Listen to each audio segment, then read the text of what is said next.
ما تفتحش التابوت ولا تقلق راحة الملك، وإلا هتدفع التمن حياتك. دي كانت الكلمة المكتوبة على جدار مقبرة فرعونية من آلاف السنين.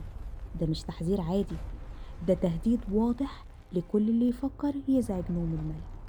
والغريب إن التحذير ده اتحقق بطريقة مرعبة بعد اكتشاف مقبرة توت عنخ آمون.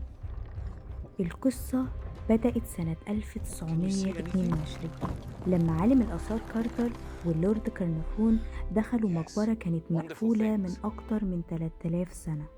كان جواها ذهب وتماثيل وجواهر، كنز عمر البشرية ما شافته.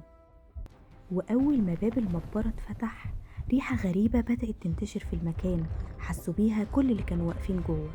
في الأول محدش ادى اهتمام، كل اللي كان شاغلهم وقتها حاجة واحدة بس، إن هما بيكتشفوا واحدة من أعظم مقابر التاريخ، مقبرة توت عنخ آمون.